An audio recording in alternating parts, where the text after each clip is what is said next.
I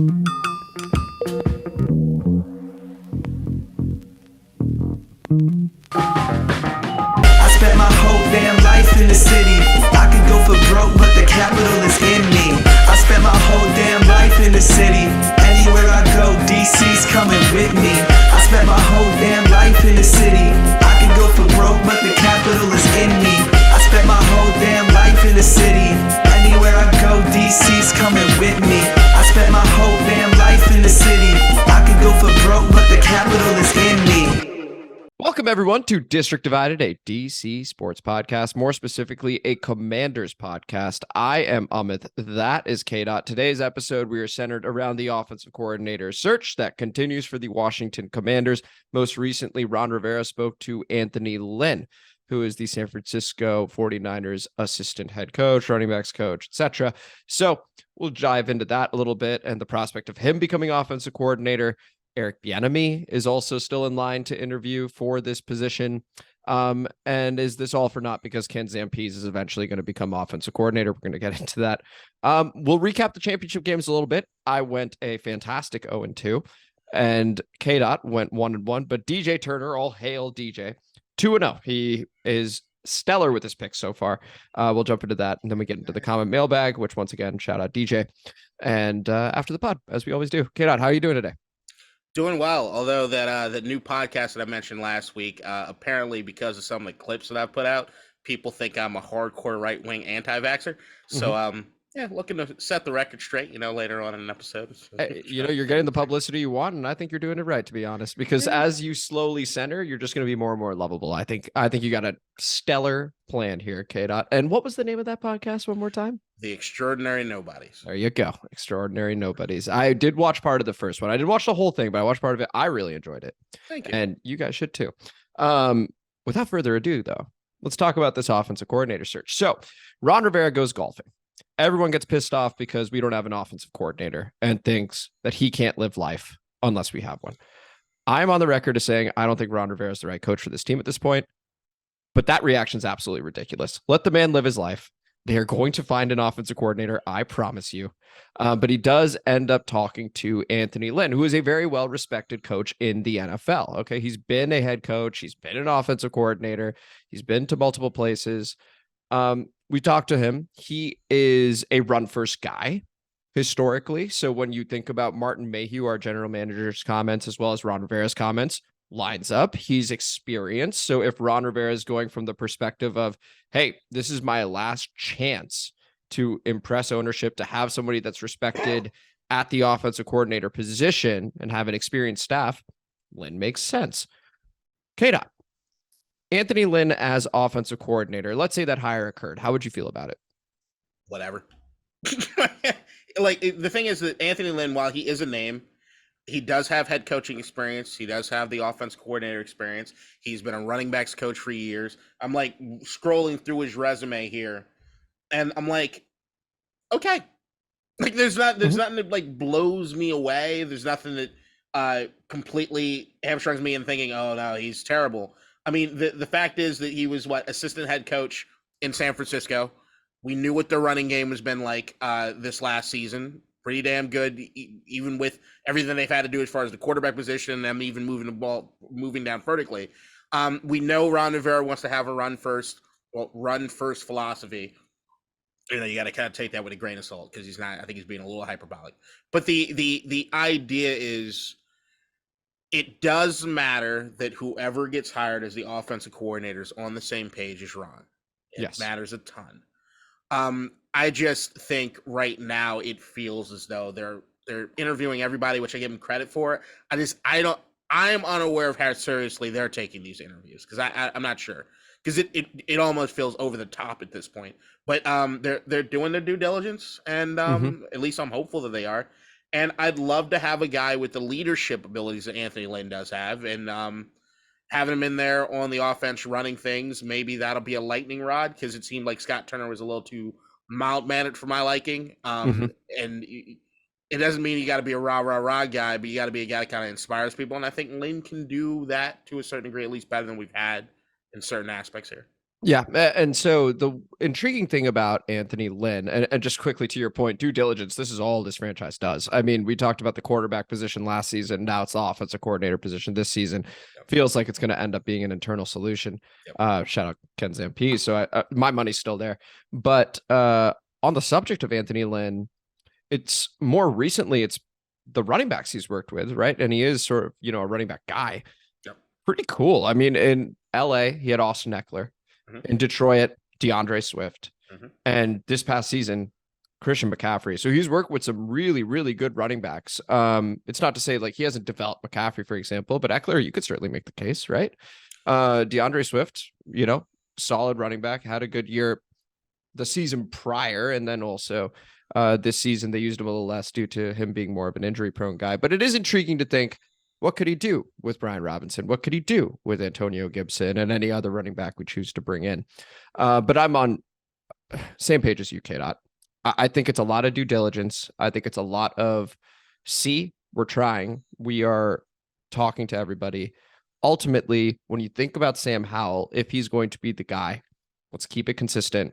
Ken Zampe's makes a lot of sense. Unless he is going to be have this completely ridiculous and different system, which I don't anticipate. Zampe seems like the guy to me. Do you still feel like Zampe is ultimately going to be the guy?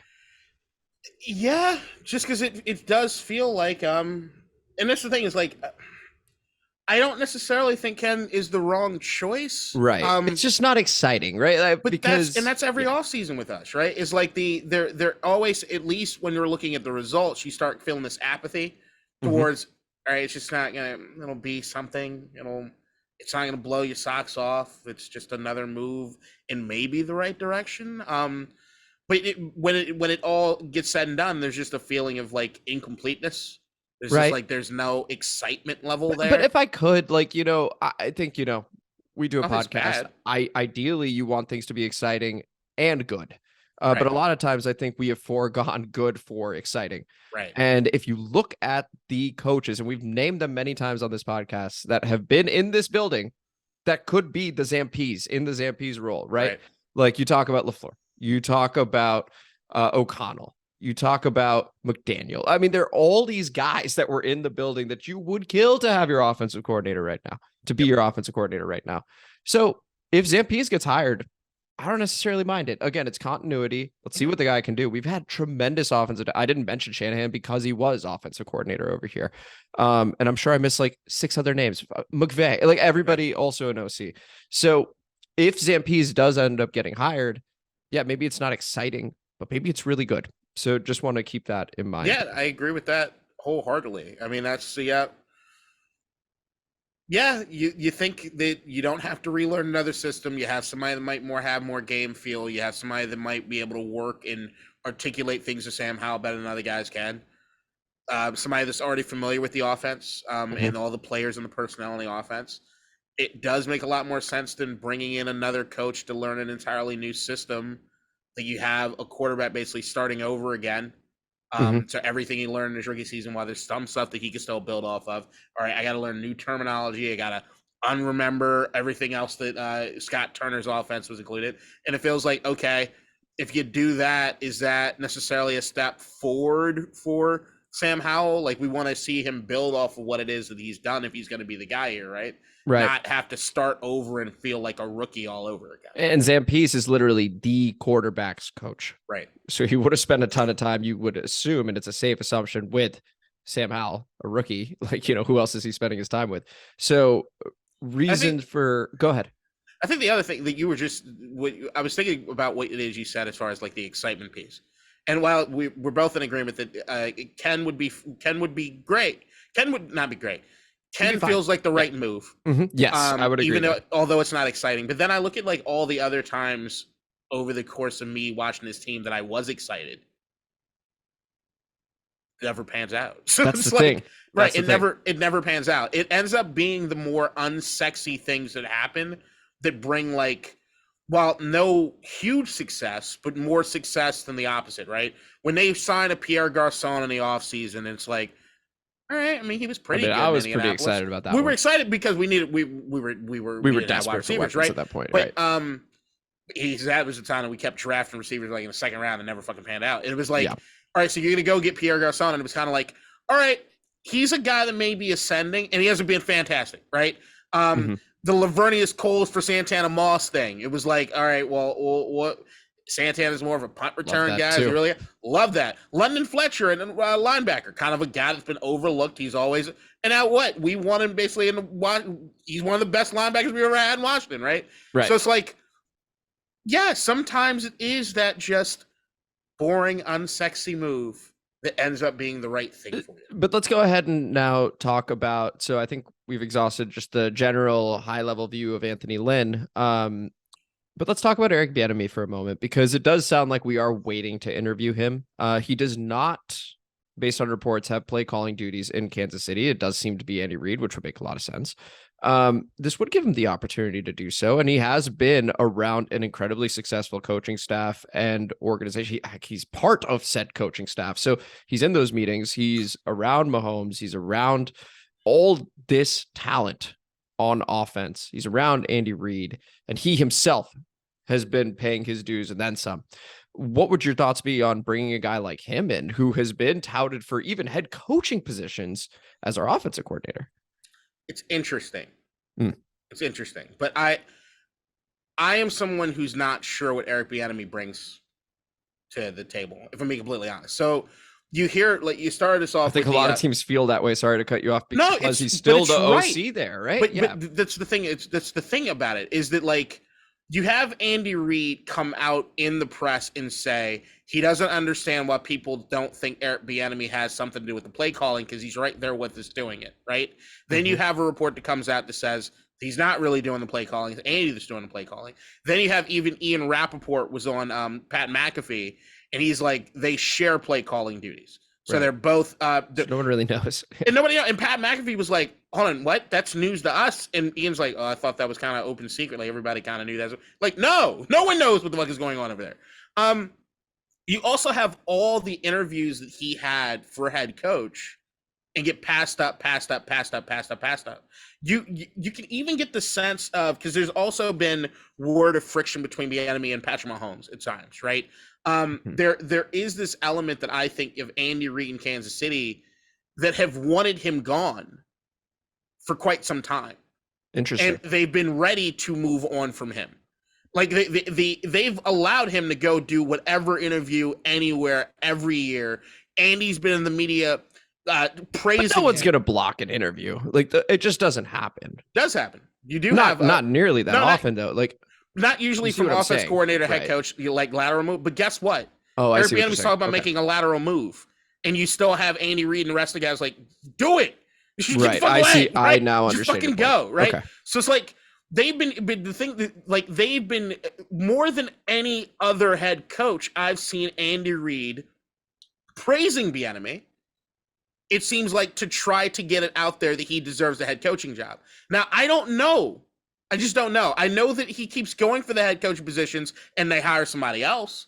And it's weird considering how successful Kansas City is.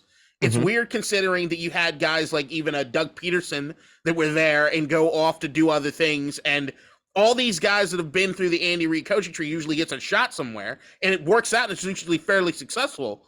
Why not him? Why not the guy that's been sort of the face of the offense coordinator since 2018?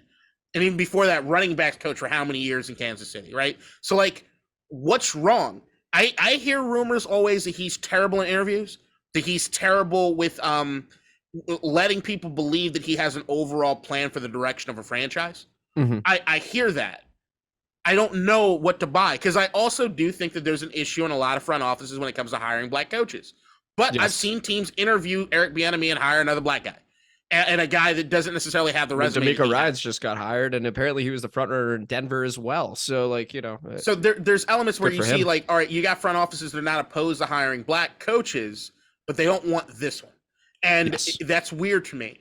But what makes it interesting for me is this particular situation in Washington screams opportunity for Bieniemy.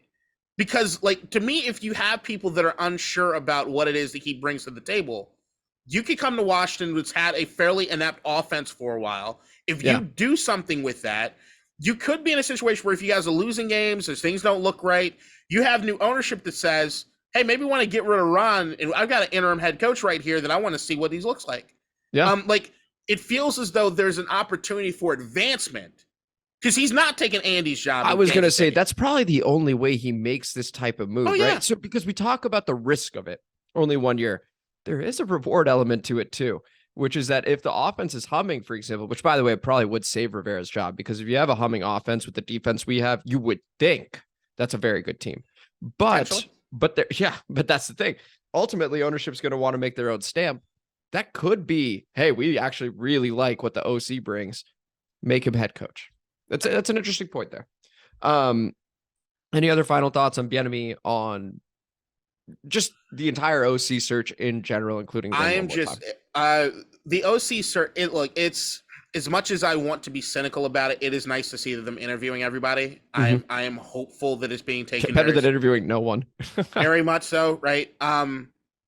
And it seems as though, other than Caldwell, there haven't been people saying, no, I don't want to go. I don't want to have the interview, which does feel like a little change from the past. Like, I remember during the Jim Zorn thing when they wanted Steve Spagnuolo said, I'm not even making the trip, guys. Yeah. I also, sorry, just wanted to say that I think as more OC jobs, because there are a lot available, as soon as more of them get taken, this becomes more appealing over time. Because it's certainly not the worst OC, like in terms of talent on the offense, right? It's a good job. So I expect that as some of those more exciting ones go, then I think all of a sudden Washington becomes more and more appealing over time. In case he were to be an external one, I still think, once again, for the 1,000th time, Zampese is going to be the guy. I do think if I had to put money down, I'd put it on Zampese, but I'm not sure. And some of the stuff intrigued me enough where I don't know whether or not even the right choice or the wrong choice. Enough of my curiosity is getting the best of me, and I want to see certain things happen. Maybe. Oh, we've seen curiosity get the best of you. Shout out Carson Wentz. Let's go ahead and chat about. You walked into it, bud. Let's go ahead and talk about me going 0-2, being completely wrong on every stupid pick of championship weekend. Once again, I picked San Francisco to beat Philadelphia. Wasn't even close, but I got a problem with that one. So we're going to talk about that. And then Kansas City, Cincinnati. I'm going to go ahead and be a full-on bias fan here. That was bullshit too. So we're going to go ahead and we are going to talk about San Francisco losing to Philadelphia first. We will then get to Cincinnati, Kansas City. I wasn't actually bullshit, KDot. I'm just frustrated and upset at the way it went down. The 3 3rd and 9s were, we'll get there. But San Francisco, I mean, hats off to the team. I'm talking like every position, because they were stacked across the board. But when you lose QB3, Brock Purdy, QB4, Josh Johnson, put QB3 back in with nerve damage this time, Brock Purdy, and then have McCaffrey throw a deep ball, because that might be your best play. There's only so much you can do, KDot. 31-7. 31-7. We both picked them. Yeah. I'd like to think we're smart. I'm not sure we are. It was so frustrating. So frustrating watching that game. It was just a slow, painful death for the 49ers. No, the game ended when Brock Purdy got hurt. Yeah. But the fact that it was 7-7 for as long as it was. Yeah, but we all knew there was no chance. I know. The moment that it happened, there was no chance. Look, there was a glimmer of, oh, Josh Johnson, what does he have? Oh, no, this is not going to happen. It happened immediately. I didn't see a slow death. I saw a team realize their situation and unravel immediately. Yeah. That's like, oh my gosh. There are takeaways from this game, but I say it every day. I say it all day, every day. I still think San Francisco is better than Philadelphia. It's still true. would pick KDot them. walks around his apartment and does say this. I will and I know that I'm biased, but I do think this season San Francisco was better than Philadelphia.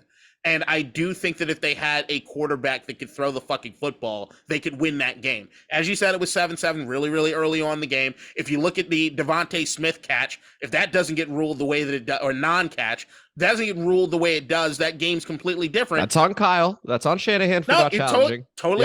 So I don't know if you want me to get to this already, but the main Go person ahead. that I have criticism for with this is Kyle Shanahan. Now, I've been lauding plays as Kyle Shanahan all fucking season long.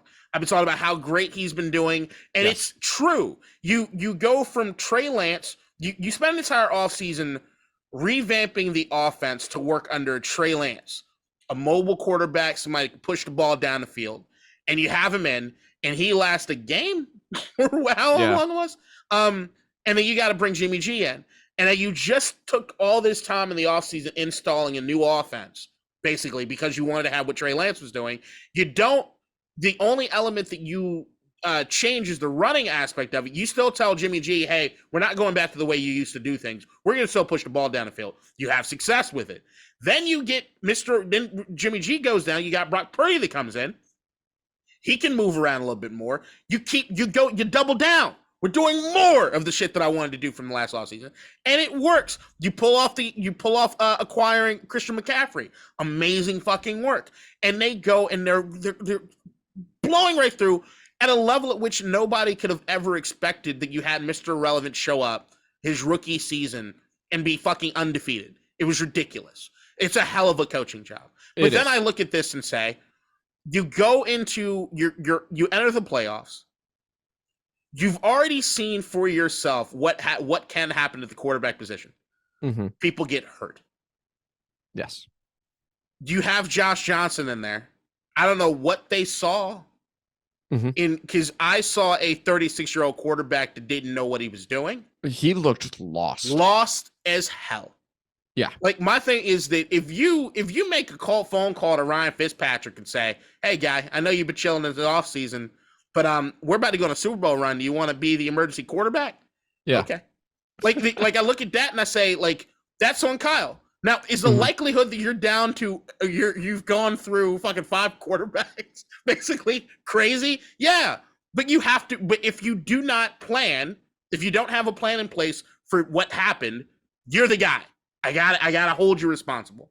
Then also I look at the course of that game and see how undisciplined and crazy things got when these guys knew, hey, we're not doing what we need. We're not getting anything out of the quarterback. We can't score. And they start losing their cool and losing their shit. Dumb penalties, things like that. Who do I look to for that? Kyle Shanahan. You're the head coach. Get you guys in fucking line. Because you can even see Kyle on the sideline look completely dejected out of it, right? Then number 3, this is an opportunity to get to the Super Bowl. You start trotting out anybody that can throw a goddamn ball and attempt it. You had McCaffrey threw it, twice, I think, in the entire game? Yeah. Once. And they were just like, you know what, that's enough. I wanted to just hit on that point for a moment because I remember, and I was searching here because I was like, gosh, where can I find that ranking? Because I saw it on Twitter. They had a guy on the team that played at high school. Played in high school. He was ranked higher than Sam Darnold, higher than Joe Burrow, higher than Lamar Jackson. Now you can question the rankings, but just like, it's funny to like, what a fun fact to know that you have a guy like that on your squad and to at least ask him, hey, if we gave you these 2 to 3 plays, I know this is probably completely unrealistic. I recognize that. It's an NFL game. All of a sudden he needs to know all this stuff. But if it's literally like make one read and if it's not there, run.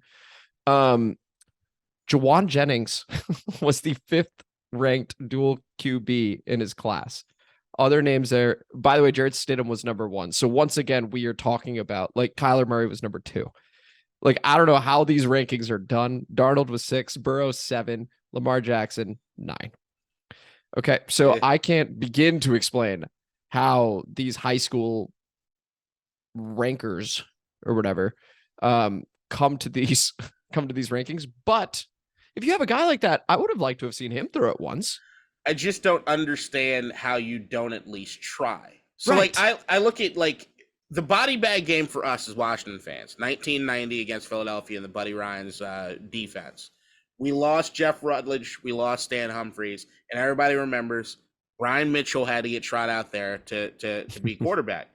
He still at least attempted 6 passes, and that was not for a fucking Super Bowl. Like, I don't understand how they waved the white flag and basically said, defense, you're going to have to help us. And the defense is looking like, y'all motherfuckers keep giving them a short field. Like, Right. There's Oh so my much God. we can do. Like, you look at the stats for the Eagles. You look at the stats compared to the score, they don't fucking make sense. You know why? They barely had to move down the field. Barely. And once again, these are the stats for the Eagles. Jalen Hurts, 15 to 25, 121 yards. No touchdowns, no picks there. He did run for 139 yards rushing and 11 carries. Their highest rusher, Kenneth Gainwell, 14 carries, 48 yards. So the yardage was, they had 270 yards total. Okay. In a championship game, and they won by 24. Dropped 31 fucking points. So they dropped 31 points in that game. Their yards per play were 3.8. The 49ers, with basically no QB, 3.6. I mean, like, this, it speaks to your point that the 49ers team, incredible overall, but that speaks to how important the quarterback position is and what can happen when just absolute, like, that was Murphy's Law. Whatever could go wrong did go wrong. Even Bosa is like hobbling to the sideline. It's like, how is this possible? Like, that is incredibly difficult for 49ers fans to swallow. I do feel for them. That was a tough game. I want to say this about the Eagles, though, because we're not going to preview the Super Bowl or anything yet. Not yet. We'll do that next week. Two things can be true. The Eagles have had the easiest road to a Super Bowl in the playoffs than I've ever seen of any team ever. Same here. And it can also be true that they're a damn good football team. Also true. Yeah. So the thing is that you can only play who shows up, who you have to play. You don't get to choose both it, right? Yeah. And they smoked the everlasting shit out of both of those teams, which makes you think, okay, Now, if I do want to go back and look through their calendar, it starts getting interesting to see who it is they played and where the losses and the wins came in. The only thing I say, and before we get into Kansas City, is Kansas City's at least battle tested. Philadelphia right now, while they have done what they need to do, they've gotten the job done the way you're supposed to. They can't. And look, other thing, Brock Purdy didn't just fall down and hurt himself. He got hurt by an eagle. Okay? That is something that they did. Okay? So you give them credit where credit is due. And still at the end of the day, you can look at that team and say, if they win this thing, and they finish at 14-3. It's a damn good team, but do I put them up with some of the other? I don't know. The thing was with the Eagles is, as much as I've seen them, I've seen the Commanders beat their asses, and which just doesn't happen. We're the only team to beat the Jalen Hurts led. We beat their ass. Eagles this. Yep. Yeah. So I look at that and I'm saying, I'm going into a Super Bowl with a Philadelphia Eagles team that I know is good, but I don't know how good. That's fair. And how will they do against Chad Henne? You know, that's a question you got to ask, right? Because odds are, given how things are going, Mahomes is going to get hurt on the first play.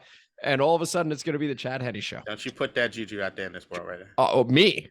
I'm literally watching it happen. Don't you put that juju out there in that world. I'm literally watching it happen. Yeah, when it happens, I'm going to text you. I'm going to be like, see? What'd I say?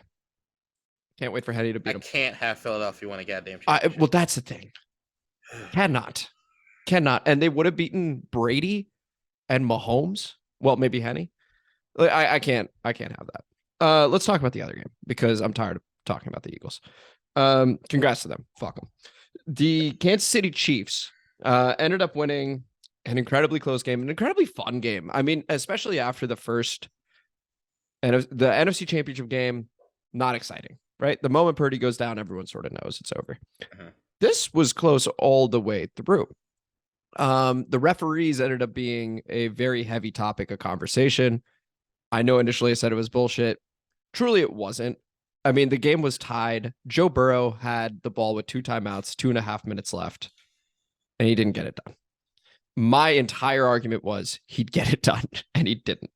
That's the reality. So when people look at Joseph Osai, who I really feel for, I mean, the game moves so fucking fast, and he's been making plays the whole game. And that one push, yeah, it cost 15 yards. Yes, they made the field goal off of it. That is not the reason they lost. I mean, this offense should have torched the Chiefs defense, and it didn't. That's what it came down to for me. But Kansas City going to the Super Bowl. It was a pretty fun game overall, KDot. Go ahead. You have so many facial expressions whenever I speak. That's what you're saying. Go ahead. All right, we'll start in order. First off, if you complain about the ref, shut the fuck up. It's just stop. 3 3rd and 9s, KDot. Yeah, that didn't mean anything because they punted the ball anyway. Like, and here's But the then other they got a part. first down off of But it. here's the other part. If they had gotten a first down, guess They what? did. Especially that. Hold on. Whoa. You're talking about the when they Defensive stopped holding. the play? Yeah, No, so they that's what stopped the the play, When and then they end up getting the holding call Yep. after the sack Uh-huh. on the 3rd and 9. And then, they get a fresh set of downs. No, hold on. That's not how that went down. That's how that went down. The second to last 3rd and 9 where you had they stopped the play. Oh, right. That Because was of the second fucking to false last. start. Right. You're right. They call there was the what was it The clock issue. The clock issue, right? There was a clock Yes. issue, and everybody was kind of like, that was fine. Like it was weird, but it was fine because at the end of the day, if they had gotten a first down on that play, guess what the refs say? Hey guys, didn't count. You know why? We tried to stop the play before it started. Us Cincinnati bettors don't believe that. It's bullshit. It's complete bullshit. Then you also have the fact that, like, if you talk to any Chiefs fan that were in Arrowhead, they said it was the loudest they have ever experienced Arrowhead ever being, and it never let up. And I think I also remember talking about here on this pod how what they do with Joe Burrow is give him basically 3 plays to make the decision at the line of scrimmage. Guess what you can't do if it's too fucking loud? Make audibles correctly, right? You can't make adjustments the right way. And when you have a referee who's trying to run in and even blow whistles that they can't fucking hear because the crowd's so goddamn loud, it happens. Shit happens. And they rectified it. They explained the entire situation. It was what it was. Osai, I feel terrible for it. I do. Once 22 again, years old, man. Two things can be true. Osai, hustle play. It's rough. That sucks. I feel for you emotional. Number 2, you can't fucking let that happen, bro. Not in that situation. Yeah. You got to be aware of what is going on. It's inexcusable. You can't do that. That is true. That is true. The last thing. Well, not the last thing, but I'm going to save the last thing. I will say this. Yeah, I'm just salty. I will also say, Bengals fans, thank you.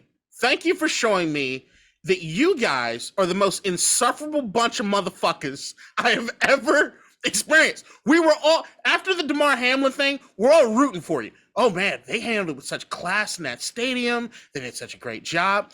The amount of fucking shit talking by the mayor and everybody else. Oh, it's Burrowhead Stadium. Yo, and then the moment that the game is over, the refs fucked us. The refs, like, come on, man. Y'all can't talk that shit and then afterwards be bitching and complaining. Y'all starting to like bitch ass Eagles fans, not regular Eagles fans, but bitch ass Eagles fans. All right, like y'all need to chill the fuck out. Like it was one thing that I realized. Like as much as I love Joe Burrow, as much as he's cool, the fan base ain't cool yet. They're not on his level yet. And speaking to Joe Burrow, 26 of 41, 270 yards, a touchdown, and 2 picks. That's not good. Which goes to the last thing. Well, you also, sidebar, you mentioned that they were supposed to light up the Cincinnati. They were supposed to light up. Yeah, until Chiefs. you know that there's a Chris Jones and they actually have a legit pass rush. What did I say, though? If this were to go Kansas City's way, Chris Jones needs to have a great game. He had that sack that basically. But we also remember the fucking fucking week before. It's the same thing I said when we were doing the preview.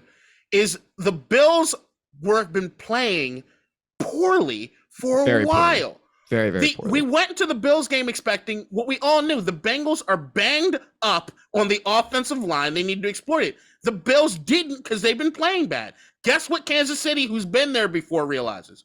We're taking advantage of the fact you got scrubs playing on the fucking offensive line. So what we're going to do? We're going to eat today. And that's what they did. And Arrowhead being as loud as it was, didn't allow Joe Burrow to do the things that he needed to do, changing things at the line of scrimmage and making those reads. He couldn't do it. Kansas City, home field advantage, fucking awesome. And the last part, Patrick Mahomes. I've been saying it from the fucking before the season. Everybody thought when Tyreek Hill went away, it was going to be an issue. And I've been number one in saying Tyreek Hill has been a crutch and a handicap for Patrick Mahomes. Patrick Mahomes has been lazy in making his reads. He's been lazy in going through progressions because he knew, fuck it, I'll chuck it down to Tyreek Hill and it'll be okay. He has had his best fucking season as a pro this year, as a passer this year. He's been lighting it on, and he's reminding all you sons of bitches, I am Patrick Mahomes. I am not in the conversation with Joe Burrow. I'm not in the conversation with Josh Allen. Treat me like motherfucking royalty.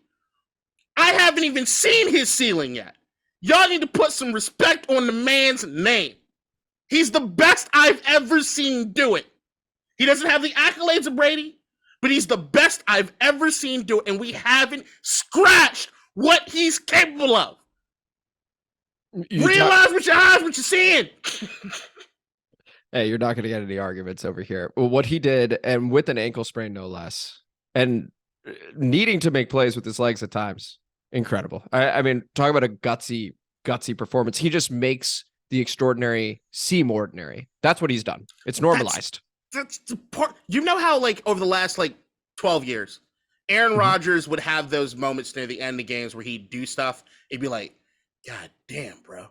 Yes. But he'd do it, a few times a game. Mahomes does things that Aaron did all the time. And he makes it on a level at which it's like, that's just Mahomes just throwing a ball. Yeah. You don't realize phenomenal. what he's changing, what you're viewing. You don't realize that, yo, hold on, run that back. Who can do that? No one. And he was missing receivers as well. I mean, I'm talking not missing with his throws, legitimately they weren't playing. Right. So you put all that together. MVS decides to have 116 yards and a touchdown. Why? Because he has a quarterback that can make that possible as well. And shout out to that boy, Pacheco. He is tough to bring down. He is everything you want in a running back.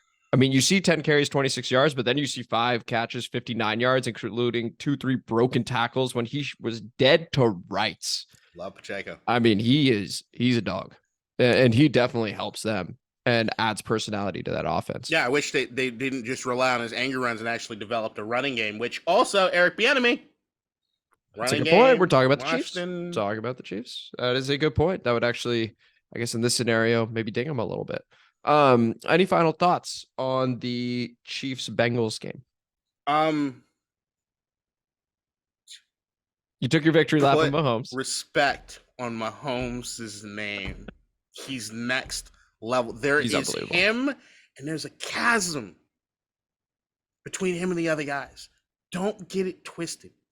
Do not get it twisted. I will give you guys permission to get it twisted if you'd like. Go ahead, be wrong. Go ahead, be wrong. Let's go ahead and get to the comment mailbag. No, he's 27 and been to 5 straight AFC. It's unbelievable. Are you fucking kidding me? I mean, there's a reason it's called the Arrowhead Invitational. It is insane. Me? He's 27. Insane. He's 27. How long do you think he goes?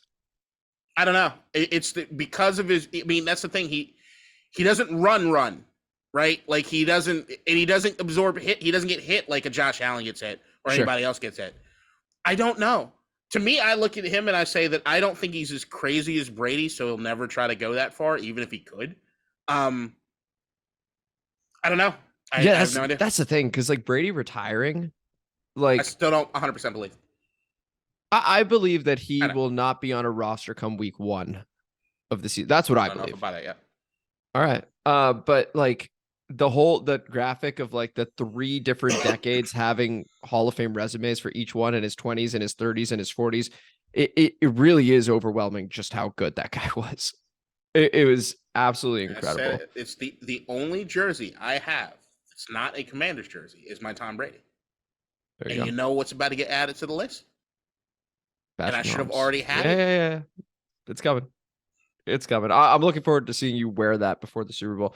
Let's go over to the comment mailbag where we have 3 comments. It comes from South Korea. It's going to be a knockoff. So this is turning into DJ's Corner, where DJ has commented a few times, and he's commented one more time. Shout out DJ. Appreciate it. DJ.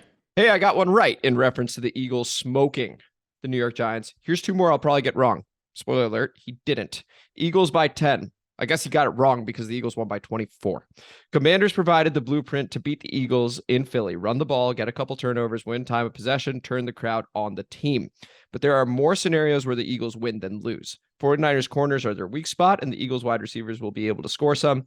The 49ers were fortunate to score 19 points against the Cowboys at home. Dak and Diggs literally dropped the ball, and they won't survive another offensive dud like that on the road. They only got 7 points. Granted, Purdy gets hurt, but nonetheless, 7 points. Chiefs by 4.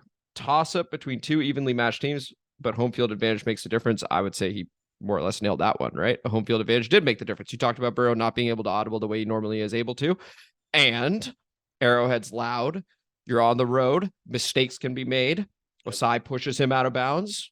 I'd call that a home field thing. So appreciate the comment there, DJ. Looking forward to your Super Bowl pick because it's going to be right. Then we got Ref the District. Nice job, fellas.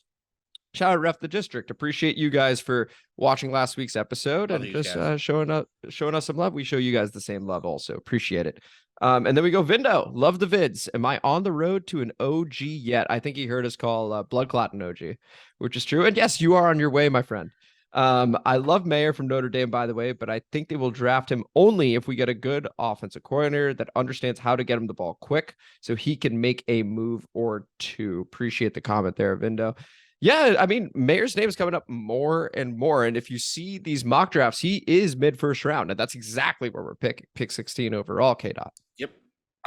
Like I said, I just think that for what it is we need guys that can do a multitude of things. We need Swiss Army knives guys.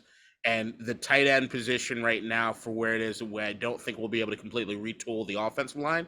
We also we wouldn't mind having a big body. Somebody can catch the ball in the red zone. Somebody can be a matchup nightmare for linebackers, and also do enough to get a chip on a defensive end to give the quarterback more time. Just from a value proposition, it makes a lot of sense to me to bolster the tight end position. Oh, yeah, absolutely. That is certainly one of my areas of need as well. I'm still thinking about whether I want a first-round pick on a tight end, but we could get maybe an offensive lineman. You hear, oh, there's a bit of news that we didn't talk about. So Senior Bowl is happening right now. We got Marty Herney over there, and he is watching exclusively offensive linemen, according to JP Finley. Shout out JP for the reporting on that one. I would say I want a sure thing because of course. That's what the first round's about. But the thing is that how many fucking tight ends do we have from all walks of life on this fucking team that last year didn't look fucking good? So like we wanted the Samish Reyes fucking thing to work out. We are still a Samish Reyes podcast. Totally understood. But the amount of bodies that they had at tight end that we thought was going to be a thing. Try to convert AGG. It developed. It just not. No, we need somebody who can come in day one is a stud. As a matter of fact, if we don't draft one, I want to pick up fucking Mike Gesicki, even if it costs money. I just think tight end is a position of need for this team. Hugely. And the more weapons, the better. I mean, everyone knows that. I mean, you need that, and especially to help Sam Howell out as well. But that was the Comment Mailbag. This was District Divided, a DC sports podcast, more specifically a Commanders podcast. Thank you guys so much for listening. If you enjoyed today's episode, please like the video, please share the video, please subscribe to the channel, hit the notification bell, and as always, please comment because we love reading those, and we love even giving you your flowers like we have with DJ Turner over here, who is on a roll this postseason with his picks. After the pod begins right now. I saw Bullet Train. What did you think? I loved it. That was really fun because it had terrific elements of comedy while also progressing a story and having some mystery around it. I enjoyed it thoroughly. I had a lot of fun, mainly to do with the acting. It did feel like it wasn't a great movie. It still was in my top 10 because of how much fun I had. Yeah, very enjoyable. Yeah, it was just fun, and it's Aaron Taylor Johnson and Brian Tyree Henry. I love the Lemon and Tangerine. They were great. The best. They made that movie. Yeah, it felt like a glossy Guy Ritchie meets, I don't know, John Wick creator sort of thing. Like it didn't elevate anything necessarily. They didn't come with something so brand new and it was ridiculous. It was absolutely ridiculous. Like but it was a lot. I just had fun. It's a great get high and watch. I did watch a movie last night that I've been meaning to watch as I'm still going through all of the Oscar nominees and everything. And my top 10 list changed as of last night. Whoa. I just tell you, a movie that I watched and I've been looking forward to watching cracked the top 5 for 2022. It cracked the top 5? Yep, it is at number 5 now. The Banshees of Inisherin. My sister, okay, that is another movie that my sister has recommended. And this is the one where the dude's being ignored and he doesn't really know why. Is that the one? Yep. Now, I saw the trailer for that one, and Yeah. I'm not sure how I feel about it. What do you mean? I mean, it just seems like something me and my dad would do growing up. He'd just ignore me for no reason, or I'd ignore him for no reason. We'd just be like, why is this happening? I don't want to see that. I got real deep real quick. Maybe you don't want to watch it. This might hit too close we to were home. we were both very stubborn with each other growing up at times. I'm saying again, this might hit too close for home for you. I know people that have watched this movie that have ended up crying and in tears and all kinds of shit. It never got there with me. I Okay. laughed harder than I had at a lot of movies laughing at this movie. It was hilarious to me. Okay. It is in every sense a tragic comedy. Okay. In the most classical sense of the word. Like it's great. It was really it's a good flick. It's a good flick. Did I have I laughed. I didn't necessarily have as much fun as I don't think it's as good as some other movies. I think there's a little bit of but even the way it works is an allegory for like even the Irish Civil War, and I don't know. I'm gonna watch it again because there's a lot going on, but like isolation, relationship between men, masculinity to a certain degree. So grief. Okay, what's it called again? Banshees of? The Banshees of Inisherin. Inisherin. Okay. So that's at number 5. Is it as smooth as we're bumping other things? Something got out of the top. So 10. The Northman is out. Yes. Northman's out. Hustle at 10. Bullet Train at 9. And if I'm being honest, I probably the Northman should be 10 and Hustle should be out. Being honest, but I haven't. It's too late. I already watched it. It's in your top 10. It's got to stay there now. Barbarian 7. The Menu 6. Yep. The Banshees. Which I've been getting criticized for the menu placement. I mean, too low, I would say, right? Based on what people are saying. I'm getting a lot of people saying I'm too high on the menu. But I had a blast with the menu. If you had a blast with them, it's your list. I know. I'm just getting criticized for it. Because like the thing is that I do not believe that best and favorite are anywhere near the same thing. Of course. So like this is my personal top 10 of my favorite movies that I've seen in 2022. Mm-hmm. That being said, I do care about something being great. The quality of something can elevate how good it is to me if you're doing certain things. I like seeing something new. It's not the forefront of me. I'm not one of those people that say that you have to do something new that I've never seen before. No, you could do things you could do them better than other people have done. Build on it, right? But if there's an element of that, do you get credit for giving me something I haven't seen before? How'd you execute that? If it's not something original, did you really build upon it? Then outside of those things, just how great is your film? How did that make me feel emotionally? I want to feel things. I want to feel things emotionally when watching a movie.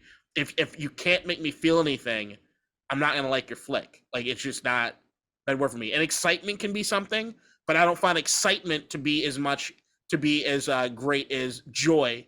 To feel the cathartic, I can't help myself but laugh at this thing. Do you have a movie in 2022 that you saw that other people rate really highly and you went, sorry, I do not know how people had this opinion on it? Not yet, because there is one that is coming and I have to watch before the Oscars. I've been pushing it off out of fear that might be the situation. No, because I know what I'm going to feel about it. Like I'm gonna go. I like every movie once it hits play, you got a clean slate with me. Okay. So like all my biases or anything before the movie, I'm watching strictly for what it is. Sometimes I've been right, sometimes I've been wrong by the way I feel about it. I don't want to watch Elvis. Okay. I know I got a damn good feeling I'm not gonna like Elvis. Okay. But I know I have to watch it, and I think I'm gonna watch it, and I'm gonna feel how I feel about it. But that is one movie that I can promise you I am not looking forward to watching, because everybody else, and especially as we're leading up to the Oscars, is getting this buzz around it that terrifies me. Yeah. Because I don't want it to win. If it is gonna win anything, give it. I haven't seen the performance yet, but I hear enough about Austin Butler. Do you have an Oscar throwaway award where you're just like, okay, this is the award you give a flick if you just were Like, No. hey, thanks for okay. I'd rather you not get this, so give them this, and I can Right. weigh it. It's not a throwaway, but I can So maybe weigh my it. question was incorrectly worded. Okay, got it. So you look at the nominees for like best actor this year. And I look at that and I'm like, okay, because of who got nominated for best actor, while I wouldn't love it, I can be okay with Austin Butler, even though I haven't seen it yet, winning best actor for the movie Elvis. And Okay. please don't give I him see. best actor. So like, and please don't give him best film, best picture. So like, Got it. I look at that and I'm like, well, I'm rooting for Brendan Fraser. I haven't seen The Well yet. I have not heard any good things from anybody in my circle about The Well, so it's not been a priority. Okay. Colin Farrell, I'm really rooting for the Banshees of Inisherin. I've been a huge Colin Farrell fan for quite some time, and actually, I think he's done an amazing job in 2022. Has he won it before? No. Okay.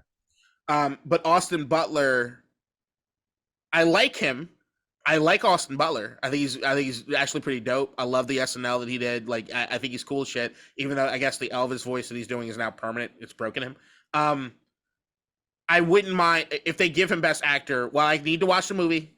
Mm-hmm. I think even if I'm like lukewarm on it, I'll be like, fine, whatever. Just don't give them fucking best picture. Yeah.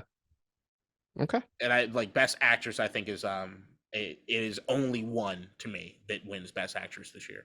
Even though there's a second that I'm really rooting this for. This is what one. Cate Blanchett and Tar, is that right? That's done. Even though I am rooting, if Michelle Yeoh won, I'm gonna jump off the couch and scream and yell and be that's from Everything Everywhere All at Once, right? Yes, and it would be dope to see her win one with the career that she's had. But I do believe through and through, Cate Blanchett's performance in Tar was the best one this year that I've seen. Fascinating. Movie culture to me is incredibly fascinating. It's so. I think it's because, like, I don't know, in sports, it's easy. There's a score. You can sort of tell who's doing well in clutch moments, stuff like that. But I'm always so bad. Like, my family and I will get together and we'll watch the Oscars and we'll make our picks and stuff like that. And, you know, some people, my sister will look at prior award winners, which is why she typically wins. And we'll just pick based off of that. And I will have generally, I also haven't seen the movies, but I genuinely have no sense as to what is considered a good performance. For example, I thought Adam Sandler should have been nominated for Best Actor for Uncut Gems because of how he made me feel in that movie. Yeah, 100%. Okay, maybe I do get it. But I was stunned to see that he wasn't nominated for that, for example. Oh, that was a I was snub. like, maybe I'm a simple... It was a snub. Yeah. I feel so validated right now. The fact that I had a take like that, and you, being the movie critic that you are, and connoisseur, if you will, agreed.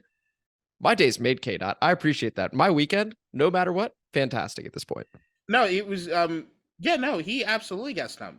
He was phenomenal in Uncut Gems. He was absolutely great. I mean, that movie, I love that movie. That is the last, because I'm trying to 2021, 2020. When is I think he didn't get nominated because he's Adam Sandler. Oh yeah, that it hurts him. Which is like, that's bullshit, right? Because you talk about watching a movie with an open mind. You go in with a clean slate. If you're doing that, and I guess you're not, right? If you're a critic or whoever's making this nomination. It doesn't work that way. It really should, though, right? You can't.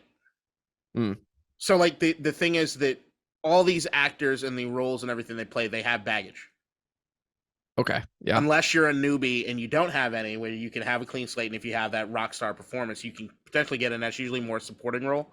Where it's like, holy shit, who is this guy? And it's like it pulls you in. No, you do have. There's the thing with the Oscars that makes it so interesting to me is that there's like there's a lot of politics in it. Yeah, there's a lot absolutely. of from what I could tell, there's a lot of selling. So like when you hear that, like in '98, everyone knows Harvey Weinstein now. Yes. So in '98, Harvey is what movie was it that he was shit. I wish I could remember the movie. But regardless, he was up for Best Picture. I think it was Shakespeare in Love. It might have been Shakespeare in Love. Okay. He's up against Saving Private Ryan. Spielberg said, have you seen Saving Private Ryan? Of course I haven't. You know this. I've only seen movies starting in 2023. Okay, right. Name a classic? Haven't seen it. Haven't seen the Titanic. Haven't seen Saving Private Ryan. Go ahead. So Harvey Weinstein is out in Hollywood at all the parties and everything, and where Academy members are going to be, screaming about how inaccurate Spielberg was in Saving Private Ryan, about how he should be arrested for having a screening with veterans because it triggered their PTSD, how this is unbelievable, how he got this thing wrong and that thing wrong, and he's fighting. And guess what? Worked out for him. So like there's certain things that you figure out when you read. You heard people talk about reading the trades. So like Variety, the Hollywood Reporter. Oh, okay, yeah. I consume that. So like I want to know what's happening, what agencies are doing stuff, what are people doing behind the scenes as far as selling, what's the buzz happening when it comes to some of these movies. See, if I had no context to this conversation, I think we were talking about like the stock market or something like that. There's some of that. Yeah. There's definitely some of that. It's like sport. This is the thing that I love about the Oscars, as much as I have a lot of criticism for them. Especially their inclusion or lack of inclusion on certain things. They've been absolutely wrong about things in the past. Even up to last year with the Chris Rock slap thing, I got a lot of issues where the way they dealt with Will Smith after that. I have issues as far as looking at their track record on Roman Polanski. There's a lot of issues there. Nominating La La Land for literally anything when Bollywood is an entire industry in and of itself. God, I don't know if I triggered something in there. Yeah, you absolutely triggered something for me. I am not. Yeah. Something you want to talk about, bud? No, I'm good. Okay. Fuck me. Yeah, 2019 was the last great movie year. That's a great movie year. But yeah, while the Oscars have been wrong about a lot of things, to me the Oscars are converted to some things that I love. There's competition, so it feels like sport. But then it's not kind of like sport. It's more about voting, and so it almost feels political. I'm from Washington D.C., born and raised. I love politics. I love the game of politics, right? And then outside born in of that, D.C., exact opposite on everything else. Go ahead. You don't love politics? You don't love the game? The game intrigues me. The more I think about it, the game is intriguing because it is ultimately a puzzle. I love shit like that. So like, but politics itself is just so gross. Yeah, but you see what I'm saying? It's a gross game. I like the game. I don't like how gross it is. The system's fucked. But fair enough. I remember going to the bars, going to Elephant and Castle, going to Hawk and Dove. Yep. Talking to the congressional pages, seeing how things change from administration to administration, depending on who was on Capitol Hill, and who was the president, and talking to these guys. I remember reading Rahm Emanuel's emails that he was sending out to staff members at Hawk and Dove, and looking at how passive aggressive and then overly aggressive, which was hilarious. And then kind of jockeying you're talking to people that are on the opposite side of you politically, but you guys can talk about how it is strategically you need to win this thing, and how you're going to do this and do that. And it was it's fucked up because it's people's lives, but it is to a certain degree a game. So I love that part of it when it comes to the Academy. But then more important than anything, I love the art. An Academy Award is not a grand indignation that you have the best film. There are a ton of films that were better than Academy Award winning films. Absolutely. I look at Uncut Gems from 2019 as one of those things where I'm like, you were better than some of the movies that got nominated. Yeah. Even Once Upon a Time in Hollywood is still my best movie that year. But Parasite winning, when Parasite won, I was ecstatic because I loved that movie. I adored that movie. At the time I was dating a South Korean woman, and we were so excited about Parasite, and it was stoked. And then outside of that, it wasn't my favorite movie that year. So like I was rooting for something else and could still be so ecstatic, and seeing all the work and everything they poured into it being rewarded that way, and what that means from a dollars and cents standpoint, to be able to put on Academy Award winning movie and that's on your fucking resume, brings you cash, brings you the opportunity to do more things. Sometimes you don't get it. You don't get the accolades. There's not people that want to give you the money to do other projects. So it's just, there's so much in it that it's just like. When did the Oscars take place? Was it March 12th, I think, this year? I think maybe we should do an Oscars episode, just sort of as a one-off. I'd love that. I'd be fascinated, and then you can help me with my picks, and then I can finally win this family pool. Oh, perfect. Yeah. No, we need to have this conversation. So at the very least, listen, our sports picks don't go very well. Let's rely on this man for his Oscars picks. I will tell you right now, my Oscar picks depends on the year. Some years, KDot, we're playing the game. We're playing the game. Yeah, some years I don't have a beat. I do not. Like some years you realize you're like, oh shit, I don't know what's happening. Okay. Like you start seeing some of the first awards going off, you're like, all right, we are off the reservation. Everything I thought was going to happen is not going to happen. I'm here for the ride. Hey, fair enough. But that being said, looking forward to that episode. I'm also looking forward to our Super Bowl preview next week. I'm actually going to dive into, normally it's a bit of a lazy analysis. I'm actually going to dive into some numbers pretty hardcore on this one and see what we can find, including Chad Henney's life story. Ends on that one. I think we are actually, yeah. But we'll see what ends up happening. Once again, this was District Divided, guys. Thank you guys for listening. We will see you next week. Enjoy your weekend. In DC, we're just hoping that you listen.